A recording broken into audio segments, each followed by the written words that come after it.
All right, this is Jesse. I am happy to be back with you. I miss you when I'm not talking with you. All right, topics for today's podcast. I've got two of them, and one of them is actually going to evolve into one of my Saturday Slowdown episodes where I take a long time and just discuss one topic versus trying to cover everything in an hour here. So please, tune in Saturday. Topics for tonight. U.S. versus ISIL in Iraq. Boots on the ground, combat role, not in combat. What does the White House think? What do the troops think?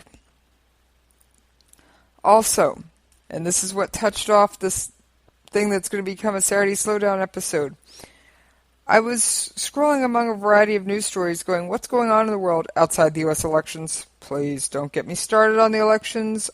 I'm going to actually be on Rick's show on Friday night live to discuss politics with you. I don't want to bring it here. This is not a U.S. political zone. I may cover other countries' politics, but not ours. All right, so Obama says our troops on the ground are not involved in combat. But just this week, a United States member of the United States Special Forces, Navy SEAL, was killed. I've got some audio on that. Let's take a listen, and then we're going to get into the whole discussion. All right. Here's the audio. By ISIS in Iraq. ABC's chief global affairs correspondent Martha Raddatz, who traveled to that region with new reporting now on the attack that took that American life. Today, firefights throughout northern Iraq. The one that left the Navy SEAL dead, a coordinated ISIS attack on U.S.-backed Peshmerga forces. ISIS fighters penetrating the front line with suicide truck bombs like these, then opening fire where the SEAL had just arrived. Locals saying he had been in this vehicle. After he took a direct hit, a medevac helicopter was called in, taking heavy fire as well. The crew escaped injury. The Peshmerga did manage to push back the ISIS forces with the help of American fighter jets and armed drones. It shows you it's a serious fight that we have to wage in Iraq. And Americans are getting closer to the fight every day. Like the SEAL, they now travel outside the larger bases to smaller outposts, like the ones we visited recently, as they prepare to take back the ISIS-held town of Mosul. The return of ground troops to Iraq has been called a non-combat mission by the White House, but today's death was the third American combat death in the last 2 years, and with U.S. forces now closer to the fight, it will probably not be the last. All right, so U.S. forces are not involved in ground combat operations, but yet there was a Navy SEAL out in the middle of things with Peshmerga. Houston, what do you call that? That sounds like he's in combat to me. He was shot. Same as that Delta Force operator was a few months back. I understand this isn't the same as sending in the entire 82nd Airborne Division or the Marines or fill in the blank. But I'm sorry, these men and women on the ground who are taking gunshots and dealing with bullets flying in their direction, it sure looks and smells like combat to them. All right, I've got some audio about what the troops think. Let me get that queued up for you, and we'll take a listen. Hannah, in his own words. I do not think that there is honesty when the president, when leadership has been speaking about how troops are being deployed. What's being said is that there are no boots on the ground, and characterizing the efforts and service of the military members that are deployed into the fight as something less than being at war. The truth is that they are actively engaged in combat. At some point, ISIS is going to have a success. And what the military success looks like for them is a dead American soldier. We have a dangerous tendency to underestimate the enemy and overestimate our allies and their capabilities. And I see us making that exact same mistake now. We need to clearly identify who our friends are. When we give weapons and training to people who we should not trust, people who we would not let on an airplane out of our own airports. It's inevitable that down the road they will most likely turn against us. I want to see leadership in Washington take responsibility for communicating clearly with the American people. It is very personal. I feel like I have a responsibility as a veteran to speak up and ensure that there is a voice. All right, as you heard, there are troops on the ground in Iraq and Afghanistan, especially Iraq. That's where I'm focusing tonight. That veteran who bravely spoke out, that video, by the way, was from October 5th, 2014, when ISIS was in the process of beheading its captives and releasing those horrific videos. I'm not going to go into those videos here right now. I'm going to implore you, if you haven't watched them, don't. You can't unsee them. I'm not going to discuss whether I've watched them. That will be an episode that will get marked explicit if I do it. And I have not yet made up my mind if I'm going to do it. All right. Recently this week, we lost an honored and treasured United States Navy SEAL. Now, he's got some family ties. I don't care about his family ties. I care about what that man gave for his life. He wrote the same check every United States service member who raises their right hand and takes that oath does. He wrote a check for up to including his life. Unfortunately, that check was cashed in full. He gave his life serving our country. He was following the orders of the Commander-in-Chief. Whether you agree with the war, don't agree with the war, that soldier, or in this case sailor, had nothing to do with the orders that came down. He was following orders. Yes, I know that defense was used in Nuremberg, blah, blah, blah, blah, blah. I don't want to hear it. He swore an oath to this country. He upheld that oath to the best of his ability. Enough said. His friends and family miss him dearly. All right. There are boots on the ground. They are in combat. I'm sorry. President Obama, stop saying that we don't have people in combat. I love how Secretary of Defense goes, oh, they're in harm's way, but they're not involved in combat roles. What do you call it when we have two Special Forces operators killed by gunfire within months of each other? That sure looks and smells like combat to me. I'm sorry. That's combat. There's gunfire, bombs exploding, incoming medevac choppers taking fire. Come on. Not combat? Who are we deluding? All right.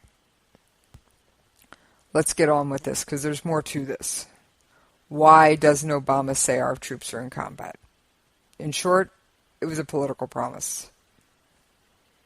Because he's afraid that boots on the ground in combat roles equals large-scale military intervention roles. I'm sorry. It doesn't have to mean that. But that don't diminish the service of the special forces that are over there, fighting with the man on the left and the man on the right being Peshmerga, Iraqi, Turkish, whatever. They're firing a weapon. They're in combat. I'm sorry. Unless they're sitting at the U.S. Embassy on a coffee break, as far as I'm concerned, they're in combat. All right, here's some audio that was put over a video that reportedly shows the gunfight that was taking place when Army Delta Force commander was killed in Iraq in October of 2015. I want you to take a listen. Those pops in the background, they're not firecrackers. With the first U.S. combat death in Iraq in 4 years today, Pentagon Secretary Ash Carter made clear that U.S. troops will continue to face danger there. The administration has taken great pains, the president in various permutations, to say It's not ground combat. It's not a major combat role. They will be in harm's way. There's no question about it. And I don't want anybody to be under any illusions about that. A U.S. military official confirms to CNN that Master Sergeant Joshua L. Wheeler, 39, of Roland, Oklahoma, a 20-year military veteran, was a member of the elite Delta Force. The deadly battle was the first time U.S. forces have directly engaged ISIS fighters on the ground in Iraq. In a joint operation with Kurdish commandos, U.S. special operators from the Delta Force raided an ISIS compound to rescue hostages thought to be in imminent danger of execution. U.S. warplanes bombed makeshift ISIS training camps, staging sites, and bridges in the area.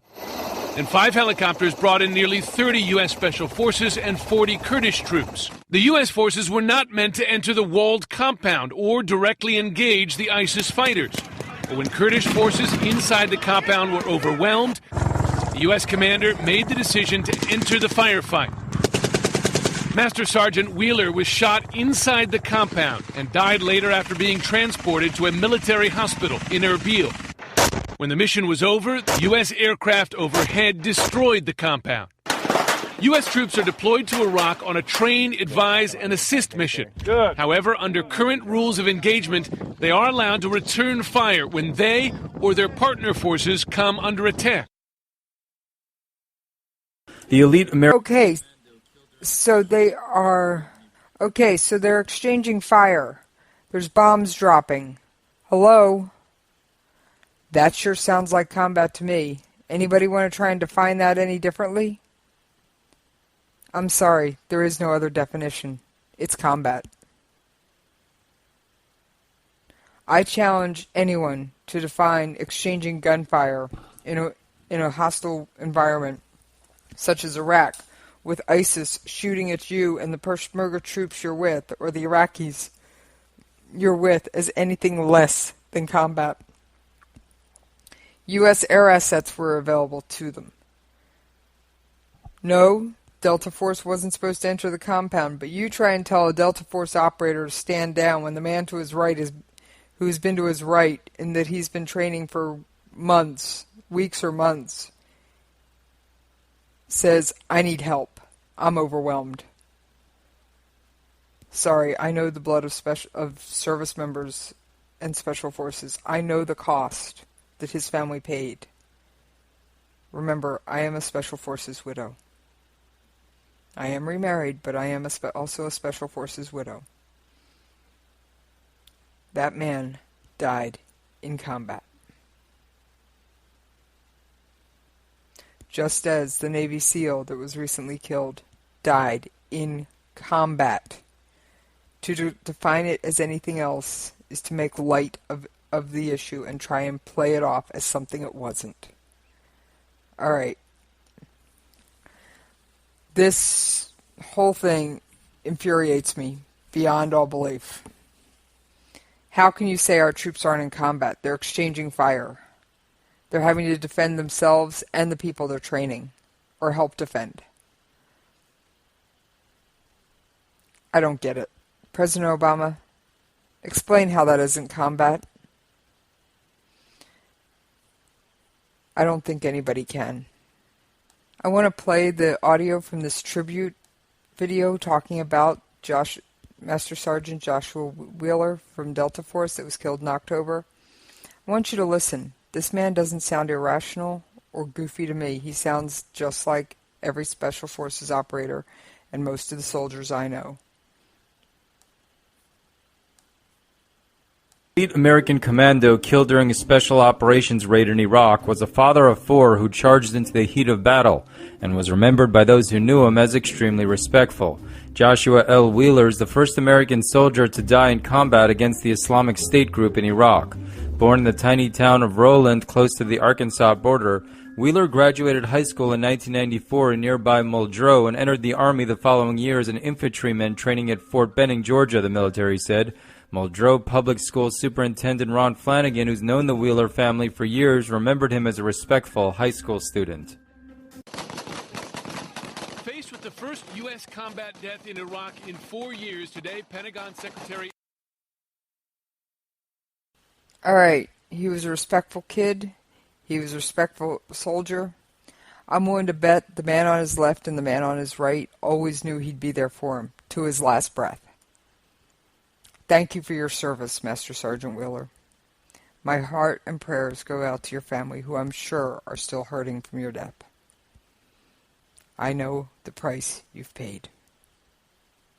Thank you. I'm getting a little broken up by all this because it's bringing back some memories. So we're going to go to a quick commercial break. All writers are prone to becoming so attached to our characters and stories that we struggle to see why a passage may not be working. It takes another set of eyes to help us nurture our writing to full maturity. At Black Wolf Editorial Services, we strive to enable writers to develop and grow, shaping stories into masterpieces that can stand the test of time. Editing services are provided for all genres and all age categories. Services range from critiques of a short story through to the line edits of a full-length novel and copy editing for those preparing for publication. We also offer assistance on generating a writer's bio for your website, as well as help with those book blurbs and promotional material. We won't abandon you to the masses. We want to celebrate with you in your successes. Black Wolf Editorial Services, nurturing your writing into maturity. For a full list of services and prices, visit us at blackwolfeditorial.com.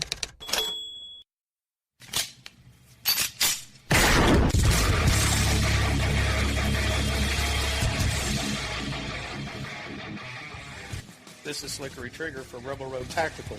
With proper care and feeding, your pistol will be ready when you need it. There to save your life. Shouldn't your gear be that good?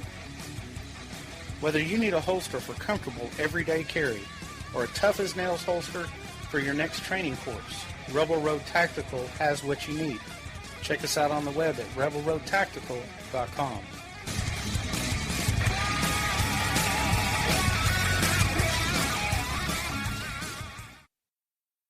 All right, thank you for putting up with that unscheduled commercial break. While I was taking that break and pulling it back together, I looked up online the Oxford Dictionary online, Oxford University Press. Combat, fighting between armed forces. Come on. How was that? How were those deaths not combat? And that's the noun. The verb is to take action to reduce, destroy, or prevent something undesirable. I'm sorry. Even by the Oxford Dictionary, those men were in combat. All right. I am kicking a dead horse. Let's move on to the recent Navy SEAL that was remembered. Let's do a little bit more on him. He's our most recent casualty as far as combat deaths in Iraq. And yes, that's how I see it. That is my point of view. I'm going to read you an article I found on Business Insider. I'm going to read most of it, not quite all of it. I will post the link to the source so you can go check it out for yourself if you so desire. New details about the death of Charles Keating IV, the Navy SEAL killed by ISIS fire in Iraq on Tuesday, have come to light after the cessation of fighting near Tel Askuf, a town just north of ISIS' Iraqi capital of Mosul. U.S. Army Colonel Steve Warren, the leader of Operation Inherent Resolve, the U.S.-led mission to degrade and destroy ISIS, told reporters at the Pentagon Keating was part of a quick reaction force. Acronym for that is QRF. They responded to a request for help from a small group of U.S. forces approximately 2 miles away from the front lines between Peshmerga and ISIS forces. According to Warren, a team of fewer than a dozen U.S. advise and assist operatives in Tel Askuf called for help after 120 or so ISIS militants poured into the area using around 20 technicals or commercial vehicles used to transport troops, as well as at least one bulldozer. After enemy forces punched through the forward lines there and made their move into Tel Askuf, our forces automatically became kind of embroiled in the ensuing battle, Warren said. They rapidly called for the Quick Reaction Force and continued on the fight until such time one service member was shot and then medevaced out. Within 2 hours of receiving the call for help, Keating and the Quick Reaction Force were on scene supporting U.S. and Peshmerga troops against ISIS. Around 9:32 a.m., Keating was struck by direct fire, and although he was medevaced within the all-important golden hour, his wound was not survivable. No other coalition or American forces were injured, though both medevac helicopters were damaged by small arms fire. He was killed by direct fire, but this was a gunfight, a dynamic gunfight, so he just got hit in the course of his gun battle. Whether it was a sniper or some fighter with an AK is unclear. This was a gunfight, so there were bullets everywhere, Warren explained. The clash continued for about 14 hours, with U.S. air support eventually dealing decisive blows against the advancing ISIS forces. Coalition air responded with 31 strikes, taken by 11 manned aircraft and 2 drones.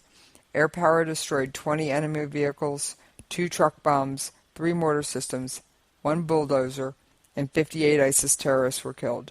The Peshmerga have regained control of Tel Eskuf, said Warren. Footage of the firefight obtained by The Guardian shows U.S. troops fighting alongside the Peshmerga, as well as medevac helicopters rushing to the scene. On Wednesday, U.S. Secretary of Defense Ash Carter describes Keating's death as a combat death, of course, and a very sad loss.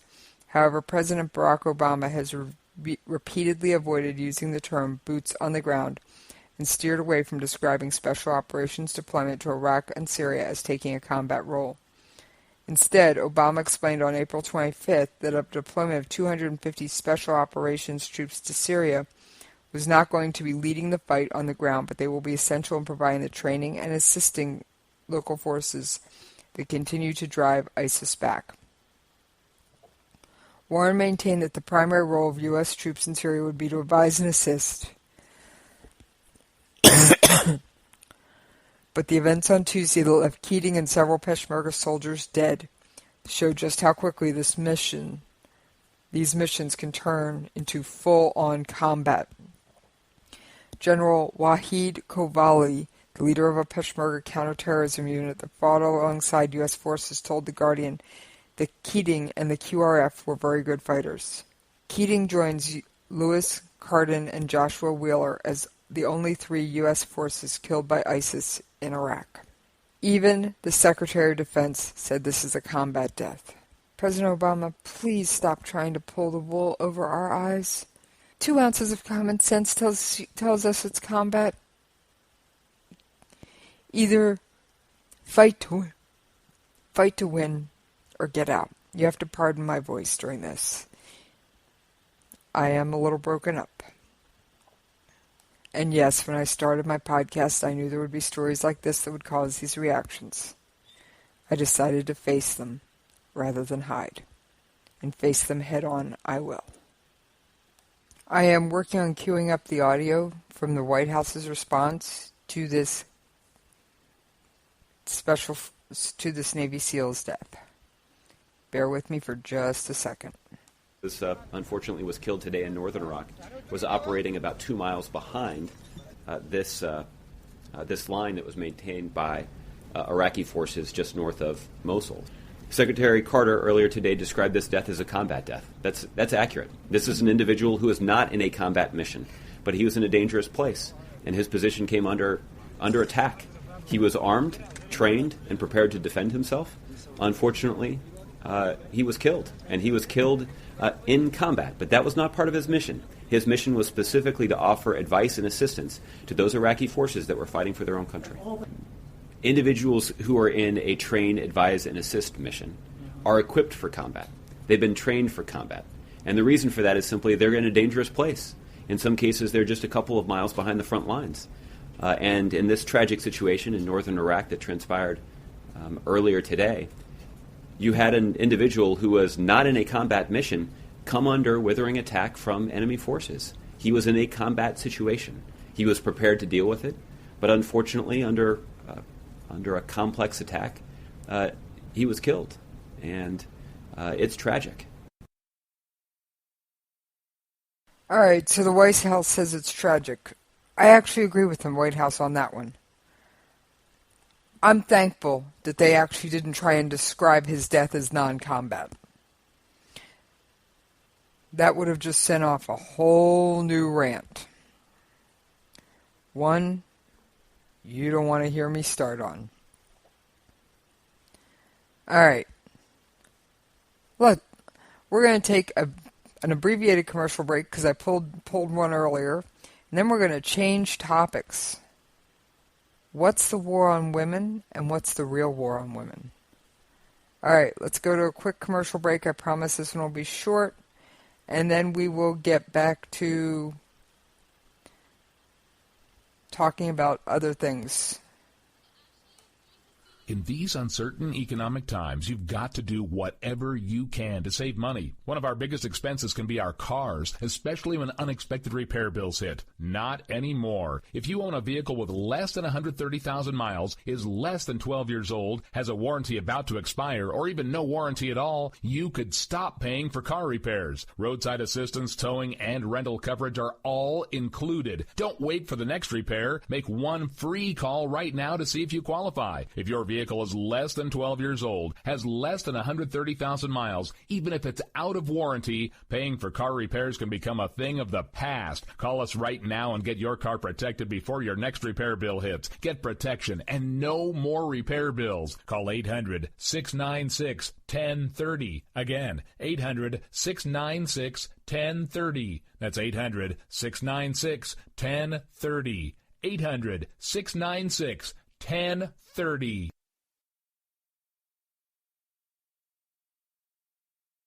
All right, you know I rarely discuss U.S. politics. I am sick and tired of people calling things in this country a war on women. They don't know what a real war on women looks like. I'm reading from an Al Jazeera story about a woman in Pakistan. This is what the real war on women looks like. Tribal council members arrested after killing 17-year-old in Northwest region for helping friend elope, police say.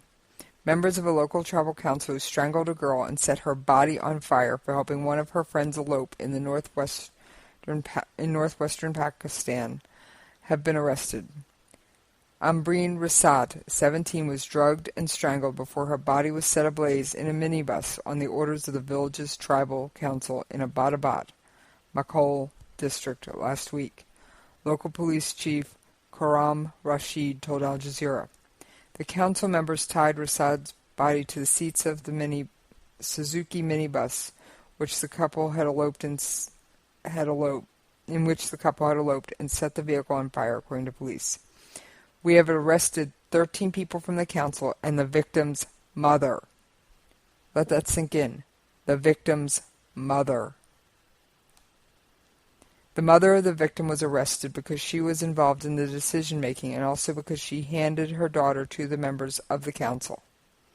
Her own mother handed her over knowing she was going to be killed. That sounds like a war on women. If proven guilty, the suspects could face a death sentence or life imprisonment, he added. Ansar Bernie, a leading Pakistani civil rights activist, called for a crackdown on honor killings linked to the tribal council system. The tribal council system should be immediately end, and everyone involved in such crimes should be punished, Bernie told Al Jazeera. A Jirga tribal council does not have a right to give such orders. Even the law does not support the tribal system. Who are they to give orders to kill someone? Alright, let's put some numbers to this. I've put a face on the story. Now let's put some numbers behind it. Nearly 1,100 women were killed last year on the pretext of defending family honor, according to Pakistan's Independent Human Rights Commission. The killings are carried out by husbands or relatives as a punishment for alleged adultery, illicit sexual behavior, or women defying their family in the name of love. You're going, yeah, well, that's one woman. No. That one woman is the current face of the problem. That one woman doesn't scratch the surface. I've got some audio queued up. Let's take a listen. This audio discusses another case in which someone was raped as punishment. So it is a bit graphic. A rape for a rape. That's what Indian media are calling this. A man from the eastern state of Jharkhand allegedly dragged a 14-year-old girl from her home to a nearby forest and raped her. The minor was allegedly raped because the village head ordered it to be done as retribution for an attempted rape on the man's wife the previous day, allegedly by the girl's brother. Police say 3 people have been arrested, including the village head and the 2 alleged attackers from both incidents. An investigation is still underway, though. While village heads are not elected officials, nor are they government representatives, they do hold significant sway in Indian villages. According to local media reports, the mother of the victim pleaded to the council and the villagers when they ordered the rape, but nobody listened. Samnima Das, CNN, New Delhi. All right, so that story was from India. Sorry, I should have prefaced that in my comments. I will say at least this mother's tried to stand up for her daughter, and at least this one survived. But I'm sorry, all this crap does not compare to some of the stuff in our country. They call stuff like this a war on women. I'm sorry, this disgusts me. Republicans are waging a war on women. The war on women. The Clintons' war on women. Okay, they want to call that a war on women? Those are words. Yes, words are tough, but they're no worse than insult. Remember the old kids' rhyme? Sticks and stones will break my bones, names will never hurt me? Yeah, they sting for a while. You'll live through it.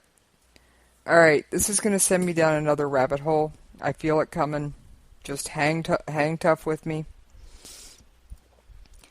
Current generation, they want their safe space. I'm sorry. What is a safe space? Why do you deserve, quote, a safe space? I don't understand this whole safe space concept. You want safe space? Go to your own bedroom and be alone for a little while. That's what I do when I need a breather. I don't demand that other people change what they're doing in public areas, publicly accessible space to suit me. I'm sorry. It just drives me crazy. I mean, this is nuts.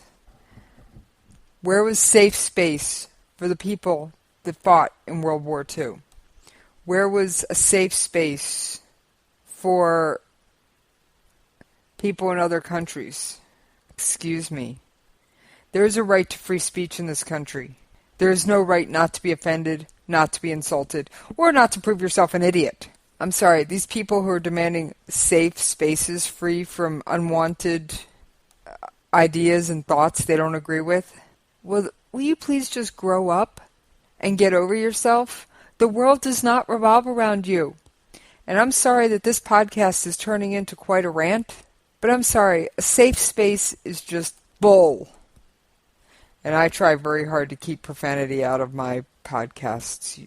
You have never heard a curse word out of my mouth, but trust me, many times I'm sure you can read between the lines. I'm sorry, I don't get this safe space concept. I really don't. And it's not just one incident. It really isn't. Safe spaces fad among popular progressive college activists is occupying a new piece of real estate. The pages of a student government newspaper. I'm sorry. Why do you need a safe space? Were you just raised to be that much of a marshmallow?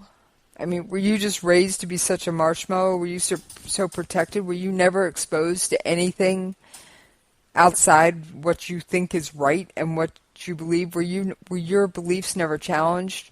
Did you only participate in things where everybody got a trophy? Or there was no score kept at a sporting event? I'm sorry. That's what I think leads to all these people going, I need my safe space. Yeah, we all need quiet personal time. But why should some other entity alter their behavior to suit you? You want safe space? You want quiet time? Go to your room. Go be by yourself. Go to your friend's house. Demanding safe space in public places. I'm sorry. It's wrong, in my unvarnished, blatant opinion. I just don't understand this whole safe space thing. I understand there are people who feel that their voices aren't heard. All right, I'm going to say this on air. I've put it out in tweets. I'm going to say this on air. I welcome any point of view on my show, even if I disagree with your point of view. You are welcome on my show. Now, be warned. There is no name-calling and no profanity allowed on this show, and I will challenge your ideas. But you are welcome to come speak your mind. Saturday Slowdown is for that purpose. I have a 4-hour block of time on Saturday. I will let you bloviate and I will debate ideas. But I will not call you names.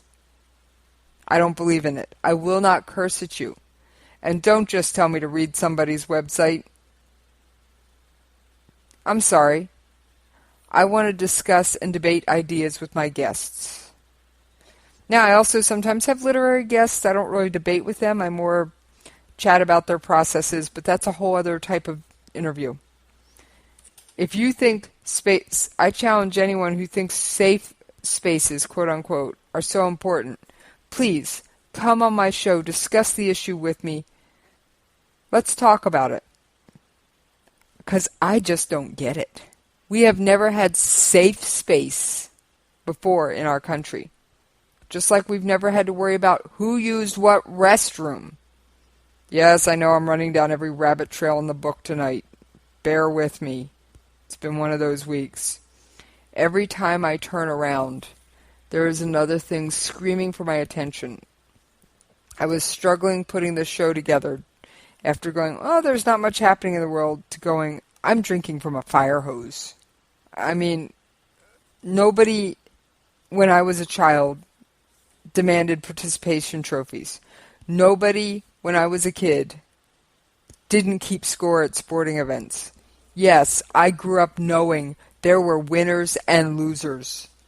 The winners may have, everybody may have worked hard, but on that day, A won, B lost, or B won, A lost. Doesn't matter how you look at it. I grew up having my ideas challenged. I openly debated topics with friends, even if it was something as silly as Coke versus Pepsi sometimes. But I had those conversations. And I feel that's why I am strong enough that anyone who wants to challenge my ideas, you are more than welcome to be a guest on my show. I will set aside an hour or even more. My shows are pre-recorded. We can take all the time you want in debate. But remember, no profanity, no name-calling. Those are my rules. All opinions welcome. All guests welcome. Just let's keep the profanity and the name-calling out of it. All right. Now, I do have a Kim Jong-un update. Oh, yes. What is the dear lunatic to the north up to? Oh, what, oh, what, oh, what? Let's take a look. North Korea opens its first ruling party congress in 36 years on Friday. North Korea has tightened security ahead of the event and forced citizens to accelerate construction and city beautification projects. Plans for the Congress are secret, but it's certain that the spotlight will be firmly on one man, dictator Kim Jong-un. Here are 5 things you need to know about his reign. Who is Kim Jong-un?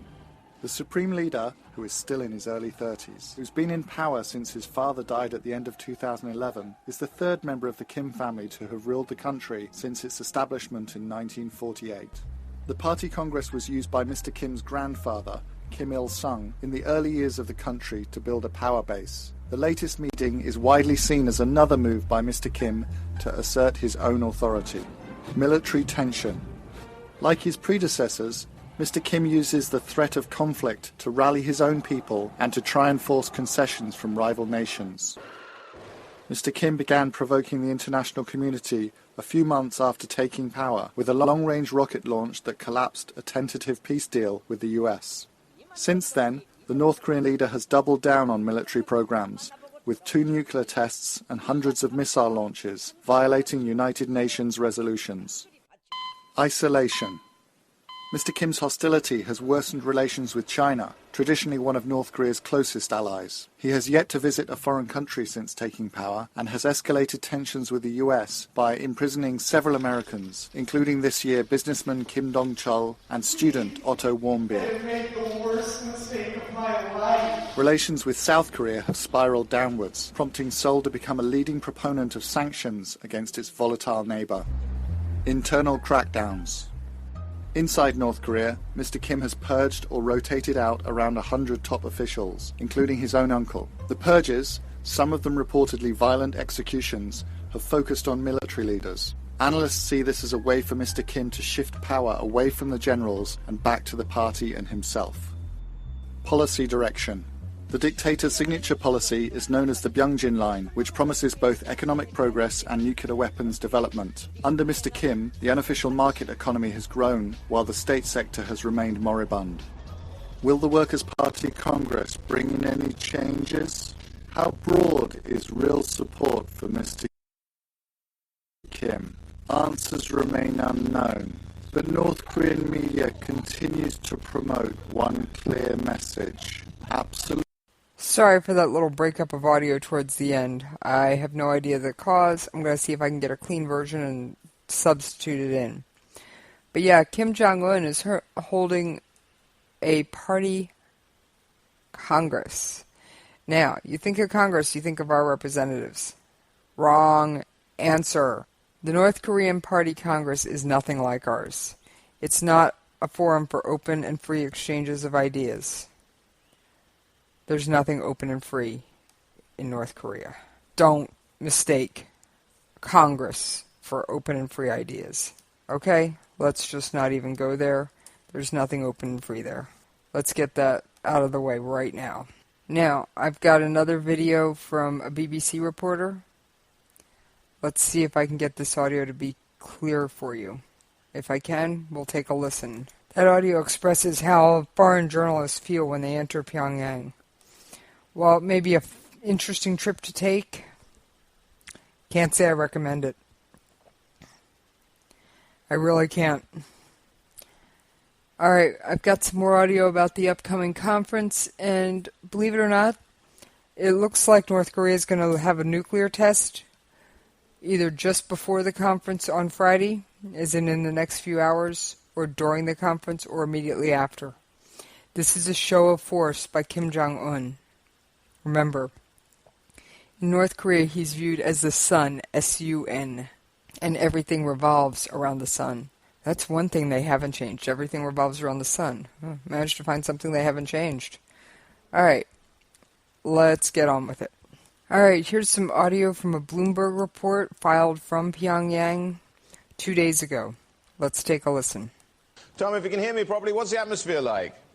Morning, Rich. Yes, well, we've literally at a model farm right now, which we're being shown by our North Korean minders. They're very proud of this farm. We're getting a sense of the atmosphere. I mean, we are, of course, limited in who we speak to. The people we speak to are hand-selected by our minders, and we can't just approach people on the streets. Now, the people that we're speaking to say that they're very excited about the Congress, which kicks off on May the 6th, and we've seen preparations around the city for the event with banners and the streets being cleaned up and heightened security in and out of the city as well, Rich.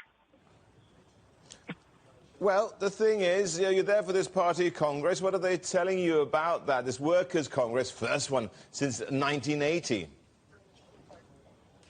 Yeah, the first one for 36 years, and what some analysts are saying is that this is an example of Kim Jong-un restarting the formal processes of the party. It was the kind of Congress was not something that his father was involved with. 1980 was when Kim Jong-il was anointed, given lots of titles by his father. 14 years later, Kim Jong-il took over. Now his son is formalizing the process. We're hoping to get some clues on what his economic strategy is. The nuclear program, of course, will be in focus. We've had 2 nuclear tests under Kim Jong-un and a number of missile tests just in the last few weeks. But we hope to get some indication of the economy and some indication of who he's putting in place to support him in power. We're expecting a few new faces, but really most of the detail we're likely to get in the weeks and months after the Congress, Rich. Yeah, we're expected actually to get some sort of economic plan here as well, aren't we, as you just alluded to. But tell me about your journey from the airport to where you're staying and how closely you've been watched, and do so without actually having reporting restrictions imposed upon you. Yeah, the restrictions are very tight. When you arrive at the airport, they go through all of your equipment, they check your USB drives, they check your laptops, make sure you're not bringing in any material that is seen as inappropriate here. I was particularly asked about whether I had any American films on my laptop. Then we were escorted by guides to our hotel, which is selected for us. It sits on an island in the middle of Pyongyang, so it's tricky for us to get out of the hotel and look around the city. We'd have our minders with us the whole time anyway. And they're keeping a close eye on us. They're setting the schedule as well. Today we've been at this farm, we've looked at a kindergarten, we're going back to the hotel later today. We're hoping to see some factories, but of course it's all selected and picked by our minders to make sure we get a positive view of Pyongyang and of North Korea. Rich? All right, so North Korea stages everything, if you haven't learned that by now. So if you haven't figured that out, everything in North Korea that gets out, unless it is a leaked video from an unofficial source, everything that comes out via DPRK's official media is staged. Remember, I've discussed the propaganda machine and how it has created how it not only put Kim Jong-un into power, how the propaganda machine set the funeral scene, how the propaganda machine created a backstory, or attempted to create a backstory, I should say, for Kim Jong-un as this great artillery expert. Kim Jong-un was given a 4-star general rank in the military. I'm not sure the guy ever went through any real training. He may have spent a week farting around at a training facility. And yes, I do say it did just to say farting around. He may have spent a week training with the military, but other than how to render a proper hand salute and what a uniform looks like, I'm not sure how much training was actually involved. All right. It's just mind-boggling how much they control. Those demonstrations you sometimes see photos of in the streets, they're staged. All right. I've got a little bit more audio about how they're staged and the fact that they're even rehearsed in advance. Let's take a listen. North Korea is pulling out all the stops as it gears up for its first party congress in 36 years. Schoolgirls wave flags on a street corner in the spruced-up capital, Pyongyang. And nationalist murals are being given a fresh coat of paint for good measure. It's all to celebrate the start on Friday of the Congress, where leader Kim Jong-un is expected to declare North Korea a nuclear weapons state. Ji-eun-kyo, who works in a rice supply facility, sang the great leader's praises. We are very proud to have the respected Marshal Kim Jong-un as our great leader, and we're very proud to hold the 7th Party Congress. The so-called Hermit Kingdom has conducted a series of recent missile tests, at least 3 of which have failed. But analysts say Kim could be looking to conduct a successful test this week as a crowning achievement ahead of the Congress. In a rare move, foreign media have been invited, although journalists' movements are tightly managed. North Korea's nuclear policy has pushed it further and further into international isolation. But all indications are that Kim plans to double down amidst the pomp and propaganda of this week's landmark event. All right, I apologize. That wasn't the audio I thought it was. Let me see if I can find the clip I wanted. But yes, everything in North Korea is staged. Everything that gets out through official media or visiting Western journalists is staged. No exception. All right, let's find that media I really wanted.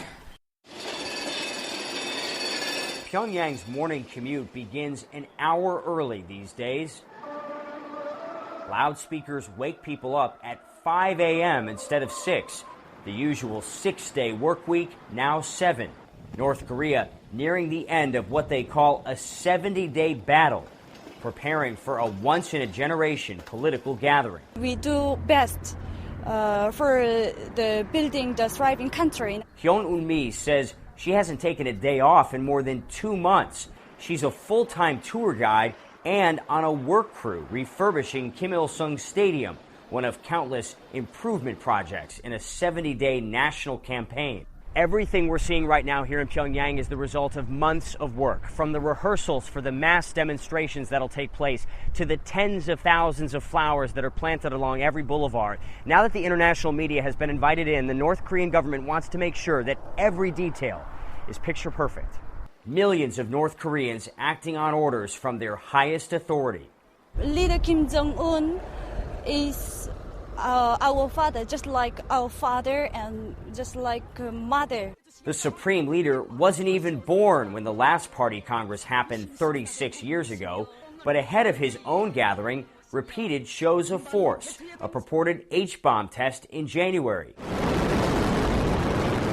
a satellite launch in February, and this submarine missile launch last month, along with 3 apparent mid-range missile test failures, triggering international condemnation and some of the strongest UN sanctions ever.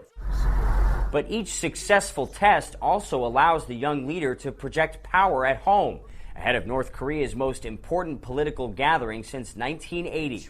3,000 party members arriving in Pyongyang for Friday's 7th Workers' Party Congress. This reads, "Great Party, Motherly Party," and it's one of literally hundreds of political banners that have gone up all over Pyongyang. You can't turn a corner here without a reminder of what's happening this week. Observers believe Kim will use the Congress to consolidate his power and reinforce his plan, defying the international community by continuing to grow his nuclear arsenal, while also trying to grow the North Korean economy despite crippling international sanctions. Many outsiders doubt the 2 goals are compatible and say they'll only lead to further isolation and hardship. But inside this tightly controlled world, doubt is not an option. All people can do is keep working. Will Ripley, CNN, Pyongyang. All right, so you've heard everything in North Korea is staged. If you didn't know that before, newsflash, everything in North Korea that they let out for public consumption is staged. All right. So, what's the big deal about this Workers' Party? What's it all about? The Workers' Party Congress is a gathering of all the people of influence in North Korea, including delegates and observers elected at lower level party meetings around the country. The meeting sets the direction and priorities of this nation of 25 million over the next 5 to 10 years. It can also amend the Workers' Party charter, which lays out how the organization is structured and how it relates to the different organs of state. Sorry, organs of state, not origins. But above all, it's a backslapping exercise for party bigwigs to boast about recent achievements and to lavish praise on Kim, the supreme leader. Reports from China reports from the China-North Korea border indicate that a trove of luxury goods have been smuggled in to divide up amongst the attendees as gifts. Yep, even in North Korea, they've got attendance goodie bags. They do politically choreographed very well, says John Delory, Associate Professor of East Asian Studies at Yonsei University Graduate School of International Studies in Seoul, and it will be impressive, at least for their own people in North Korea. Alright, we know what's happening. We now figured out what it is. Let's talk a few more details. I've got just a little bit more. It is the Hermit Kingdom. Details are scarce. Alright, so, North Korea. A little bit more left to cover there, and then I'm getting out of here. It's been a rough podcast for me, as I'm sure you can tell by my voice. Alright. There's unlikely to be any grand policy shift, is what the analysts are saying. However, a host of personnel changes are expected. Analysts expect there to be a refocusing on economic priorities, a prospect that would please China above all, because it would provide Beijing with a platform of engagement and negotiation. Already under Kim, the economy has significantly improved. Though by any absolute standards remains woeful, the state has stopped meddling in the markets and allowed low-level private enterprise to flourish, albeit taxed and stringently regulated. People no longer appear to be starving in large numbers, although it's hard to verify that. There are enough cars on the street in Pyongyang for the locals even to refer to rush hour, but remember, those that live in Pyongyang, for lack of a better term, are the pampered pooches of North Korea. Speaking ahead of a UN climate change conference in New York, North Korea Foreign Minister Ri Sun-young said the Congress would look to advance the pace of economic building, improve the people's living standards, and strengthen our national defense capabilities. Translation, they want to pursue nuclear and economic goals all at the same time. And regarding its nuclear missile program, which I have spoken extensively on before, yeah, that'd be normal for Kim Jong-un to launch a 5th nuclear test while the world is watching. Alright, I think that's enough about North Korea. I do have an interesting story here. Let me get it pulled up for you. I couldn't find any audio on this, but it's such a cute story, I can't resist. It's about the SpaceX spacesuits. Give me 1 second, let me get it pulled up here. Miracle of miracles, I found some audio. Let's take a listen. SpaceX is on a roll after Elon Musk's private space exploration company successfully launched and landed their Falcon 9 rocket. It only seems like a matter of time before they begin putting people in space and on Mars. So Musk is getting ready for that day by hiring superhero suit designer Jose Fernandez and his Ironhead costume shop to design the look of SpaceX's astronaut suits. Fans of Marvel and DC superhero films will be familiar with Fernandez's work, including Wonder Woman's suit, Ben Affleck's Batman, and the Black Panther suit that will be revealed in Captain America: Civil War. At the moment, Musk plans to send a crew to Mars by 2025, so hopefully superhero fans everywhere can see what an astronaut superhero suit looks like sometime in the next decade. Alright, so SpaceX is going to have superhero spacesuits. Now, I found that really interesting and fascinating. I'd love to see if they could actually make a real Iron Man, and I'm not talking just a spacesuit that kind of looks like it. Give me the capabilities, too. But, like I said, you never know what's coming down the pike. We never know what DARPA, and that's the Defense Research Group, that they don't just think outside the box. They throw the box away and start thinking. So they're the ones that are working on laser weapons and all kinds of crazy things like that. So, alright. Thank you all for listening. I'm going to get on out of here. Got a little bit of, I want to play just a bit of music on my way out. Just going to play the chorus. It's a song called I'm Not Ready to End the Fight. And it's by a Marine corporal whose name escapes me at the moment. At least he's the singer. There is a price, and I'll keep paying. I'm not ready to end the fight. I'm not ready to back down. 'Cause I've been through hell and I don't have time to go round and round and round. It's too late to turn back now. You know I wouldn't if I could. 'Cause I'm proud as hell. I can't bring myself to do what it is you think I